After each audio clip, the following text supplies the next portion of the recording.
pomanjkljivost že je ta, da je zakon izbirna možnost, ne pa obveznost. Se pravi, da mora priti strani nekoga pobuda. In ponavadi so to v našem primeru sindikati, v nekaterih primerih pa tudi sami delavci so zahtevali to.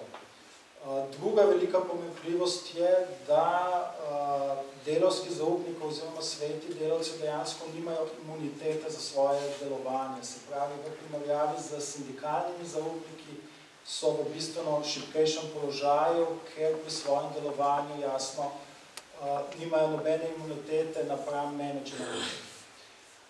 Tretja raven pa, ki je pomembna, pa je, da ne glede na to, da zakon uveljavlja široka pooblastila, ta pooblastila dejansko niso dovolj močna, oziroma sveti delavci nimajo moči, da bi jih uveljavili, da v bistvu bolj kot ne sveti delavci imajo pravico do seznanitve, potem so pravice do vprašanja plač, do vprašanja delovnega časa, se pravi zadeve, ki bomo rekli, globalno gledano v nekem podjetju, pri vprašanju poslovnih odločitev, oziroma recimo pri izčrpavanju podjetij, delavski sveti dejansko nimajo, bomo rekli, afektivne moči.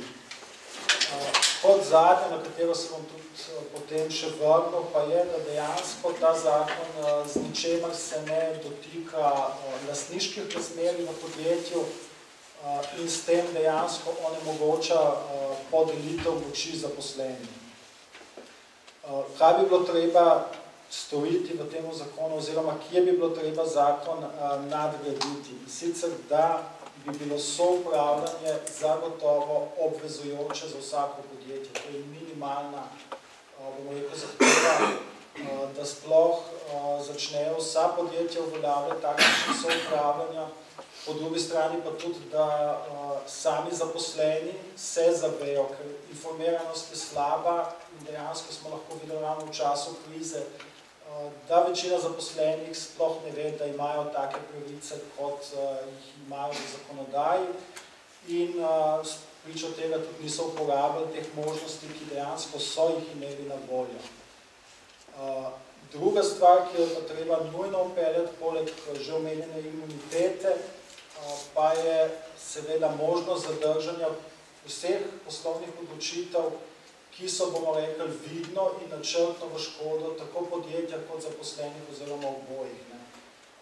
Zakon, če ima resen namen, da podaja zaposlenim neko moč, in mora da tudi to moč, da dejansko zaposleni javno zaustavijo neko delovanje, ki je v škodo, bomo rekli, ne samo zaposlenim, ampak celotni lokalni skupnosti. Tak primer recimo smo pri nas pri Fruktalu, kjer je bilo jasno, se je vedelo, v katero smer bo šlo in sedaj dejstva na terenu tudi kažejo sedaj, da je bil strah upravičen, kaj se lahko zgodi. Vse to, tudi ta nadgradnja obstoječega zakona, pa ne bo imela bistvenega vpliva, če ne pride tudi do spremembe v lastništvu podjetij. Mednarodne študije, ki so bile v glavnem upravljene v Združenih državah Amerike, so pokazale, da soupravljanje funkcionira samo v podjetjih, kjer je razširjena tudi solastništvo. Se pravi, če sta oba dva pogoja izpolnjena, potem soupravljanje dejansko ima nek efekt. Če ni zraven lastništva zaposlenih, potem je soupravljanje bolj neka forma, tako kot je tudi v bistvu bolj ali manj v slovenskih podjetjih sedaj.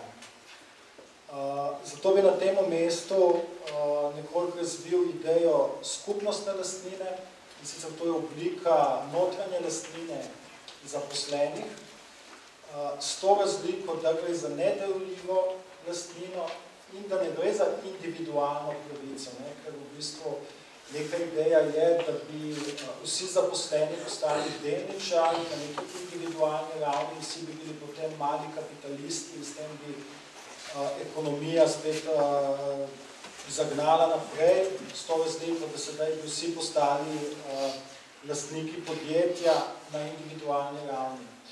Nasprotno, kot sem v začetku rekel, imamo opraviti z ekonomsko skupnostjo. Bistvo ekonomske skupnosti je pa, če imaš tudi moč Moč imaš pa lahko znotraj podjetja samo, če si tudi solastnik. In zato je treba graditi skupnostno lastnino, ki je oblika lastnine, ki jo zaposlen zgolj uživa za čas, ko je zaposlen. Se pravi, za vstopom v podjetje in za trajanje zaposlitve imaš pravico do uživanja svojega deleža lastnine. Ob izstopu iz podjetja pa se ta skupnostna lastnina vrne nazaj v podjetje oziroma nazaj v to skupnost. Pri vprašanju, v bistvu na en izmed prejšnjih okroglih misl, me je Gorazd nekoliko podražil z odnosi med samimi temi lastniki in tudi med, bomo rekli, različnimi podjetji. Ena izmed pomembnih stvari je pri oblikovanju skupnostne lastnine, zagotovo se treba zavedati, da vsako podjetje je organsko vezano z okoljem, v katerem deluje. Se pravi, neposredno vpliva tudi na lokalno skupnost in na okolje. Spričo tega bi, po mojem mnenju, bilo pomembno razmisliti, da ko se govori o skupnostni lastnini, bi morali govoriti poleg lastništva zaposlenih, tudi o lastništvu lokalne skupnosti in lastništvu države, in sicer odvisno od, kako pomembno je podjetje. Se pravi, če bi za podjetje na državni ravni, se pravi, bi tudi država morala vstopiti v podjetje. Če bi za podjetje, ki ima samo lokalno, bomo rekli, bistveno bolj lokalni vpliv, pa je tukaj bolj pomembno, da je lokalna skupnost prisotna. Kot nek predlog za premislek, to je samo v smislu nekega kratkoročnega in srednjeročnega ukrepa, recimo za srednja velika podjetja in velika podjetja, pri čemer je seveda vprašanje velikosti spet za predebatirati, da bi se v zakonu minimalni delež tako lastništva zaposlenih, kot tudi lastništva države oziroma lokalne skupnosti. Pri čemer pa bi mogli izverjati, da minimalni delež, se pravi tako zaposlenih kot države, bi mogli biti tistih 51%, s čemer se na nek način zagotovi, bomo rekli, upoštevanje tako družbenih kot okoljskih stroškov proizvodnje z vplivom vseh vpletenih oziroma deležnikov v tem podjetju. Mogoče potem bolj za debato, vprašanje, kako bi do tega lastništva zaposlenih prišli. Pri podjetjih, ki so že v državni lasti, gre povsem za enostavno zadevo, država se odpove svojemu deležu v zameno za delež, ki ga podari v bistvu zaposlenim, se pravi, nastane ta skupnostna lastnina zaposlenih z enostavnim prenosom državne lastnine na skupnostno lastnino podjetja. Pri podjetjih v delni lasti države bi lahko država dokupila ta delež in ga ponovno prenesla v last zaposlenih. Medtem ko pri podjetjih v privatni lasti je zadeva bolj komplicirana, bi verjetno treba bilo izvesti tudi revizijo privatizacije, se pravi tiste divje privatizacije, v koliki meri so dejansko bila ta podjetja olastninjena na nek, bomo rekli, družbeno pravičen način. Po drugi strani pa potem z delničarskimi načrti delavcev potem postopoma pridobivati lastnino. Toliko v bistvu bi jaz na kratko, bi potem raje za debato prišpalo še kakšno idejo. Hvala. Hvala. To so bili predlogi znotraj kapitalizma. Tvoja ideja vidimo, kaj je demokratični socializem in pa kako do tja priti iz kapitalizma. Hvala za besedo in hvala za vabilo. Moj prispevek je razdeljen na ta dva dela, ki jo je Gorazd omenil. Zdaj sem se mislil, da bo kolegica pred mano nastopila, ker sta ta dva prejšnja prispevka, mogoče tisti moj drugi del, namreč nekaj razmeroma kratkem času dosegljivi ukrepi, ki bi lahko se izvedli že v okviru obstoječega sistema, ki bili pa hkrati koraki za vzpostavitev nekega drugačnega sistema, ki skratka na nek način bi bil ta nov drugačni sistem neke vrste cilj, ki bi lahko bil zadnja etapa teh posamičnih parcialnih korakov. To je sicer malce nehvaležna naloga, izdelovati take modele in zdaj, ko so tole poslušal, sem izdelal, katero kategorijo teh predlagateljev spadam, skratka utopičnih socialistov in tako naprej. Glede tega samo komentiram, seveda izkušnje s socializmi in socialistični poskusi znotraj kapitalizma so že dokaj stari, tako da si upamo vendarle iz nekaterih tendenc morda malce ugibati o receptih za kuhinjo prihodnosti, kot se je nekdo izrazil,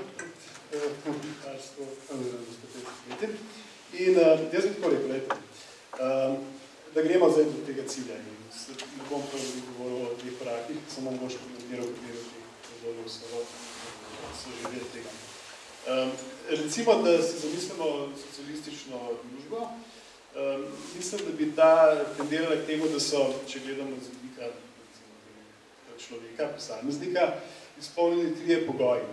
Te pogoje je zelo lepo formuliral dr.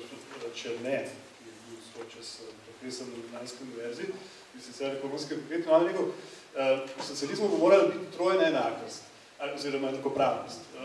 Ljudje enakopravni kot državljani, torej svobodno in enakopravno vključeni v procese političnega odločanja, ljudje enakopravni kot proizvajalci oziroma delavci, bi rekli v najširšem smislu, so zaposleni, torej enakopravni pri upravljanju podjetij in pri razdeljevanju dohodka, ki ga podjetja in pri razdeljevanju oziroma razpolaganju z dohodkom, ki ga podjetje ustvari. In hkrati tudi enakopravni kot potrošniki. Ena plat izhaja že iz njihove enakopravnosti kot proizvajalcev, torej oni so tisti, ki si delijo dohodek, hkrati pa seveda, ker so v družbi vedno tudi ljudje, ki iz objektivnih ali nekih razlogov ne morejo delati, pa vendarle tudi ti ljudje imajo pravico vsaj na neki ravni participirati kot enakopravni potrošniki in imeti dostop do sredstev za dostojno življenje. No? In zdaj, če pa iz tega širšega sklopa družbe kot celote se stopimo na to ozko ekonomsko sfero, s katero imamo misliti, da je to, kar je v kapitalističnih sistemih ali pa v našem sistemu produkcija za trg in profit, torej produkcija tržnega blaga in storitev, recimo tako, bi pa predlagal tole formulo, recimo temu demokratičnega socializma ali pa enega neke vrste tržnega socializma. Na eni strani delavsko upravljanje podjetij, plus na drugi strani participativno planiranje nad ravnjo podjetij, s katerimi se od ravni sektorja pa do narodnega gospodarstva načrtuje predvsem investicije. To je bila kratka formula. No in zdaj, če poskušamo na kratko predeliti in eno in drugo raven. Ne bom prav veliko o tem govoril o ravni podjetja in upravljanja podjetja, ker bo tukaj že na hitro nakazano. Skratka, če želimo, da delavci postanejo, kot se temu reče, nosilci gospodarjenja, predvidevamo, da bodo oni prevzeli podjetje v upravljanje. Upravljali ga bodo bodisi neposredno, bodisi posredno. V ta namen bodo ustanavljali določene organe, ki bodo odvisni od funkcionalne strukture podjetja. To skratka ne bo nekaj, ne gre za voluntaristično oblikovanje organov, ampak pač za organi, ki sledijo strukturi podjetja. In skladno s to strukturo se potem seveda tudi druge funkcije določajo. Naprimer, katere odločitve se bodo sprejemale neposredno, katere se bodo sprejemale prek izvršnih organov. Načelo subsidiarnosti bi moralo biti uveljavljeno. Naprimer, v tem smislu, da se v vsaki odločitvi odločamo na najnižji možni ravni, da odločamo, da samo tisti, ki to direktno zadevajo naprej. Skratka, tukaj ne predlagam nič zelo revolucionarnega, ampak neko resnic hibrid organizacijske teorije z neko politično komponento, ki mora slediti jasno ravni in težno ljudi. Pa težko je predpisati. No, ampak zdaj, prej smo večkrat govorili tudi o kritikah, samo ekonomske demokracije podjetij vodenih na ta način. In en problem bi bila recimo učinkovitost. Zdaj, seveda, učinkovitost ni, saj jaz mislim, se s tem ne strinjal, ni nek večno univerzalno dan kriterij ravnanja, ampak je v kapitalizmu specifičen. Še nekdanji profesor Ljubljanske univerze in ekonomske fakultete univerze v Ljubljani, pardon, tukaj je doktoriral, mislim, da je počil v Mariboru, dr. Filip Lipovec je pisal neko knjigo o meri uspešnosti. Skratka, lejte, vse je to znana stvar. V kapitalizmu je profitna stopnja hkrati pobuda in hkrati kriterij uspešnosti gospodarja. Zakaj? Ker v modelu, preprostem modelu kapitalizma imamo samo enega nosilca gospodarske dejavnosti kapitala, in torej ta je kapitala, in delavci so po definiciji brez kapitala, torej ne morajo biti gospodarje, in kriterij je lahko samo dobiček oziroma profit, kajti drugega racionalnega razloga, zakaj bi posloval kapitalist, ni. Hkrati pa to ni nek statičen sistem, kot je feudalizem ali pa rentniški sistem, kjer bi neka zunaj ekonomska moč garantirala temu lastniku kapitala njegovo rento ali profit, skratka profit ni v principu renta, in če ne bo objektivno deloval v skladu z profitnim motivom kapitalista po njegov management, bo s časoma izvinil z trga in bo izgubil svoje temelje eksistence. No, če resno vzajemo to idejo, da bi delavci postali nosilci gospodarjenja, potem kriterij in cilj gospodarjenja ne bi mogel več biti profit, ampak formalno rečeno nekaj, kar bi lahko imel dohodek kolektiva. Namreč motiv ne bi bil več tisti del skupnega dohodka, ki se prisvaja kot profit, ampak tisti del skupnega dohodka, ki ostaja v podjetju in si ga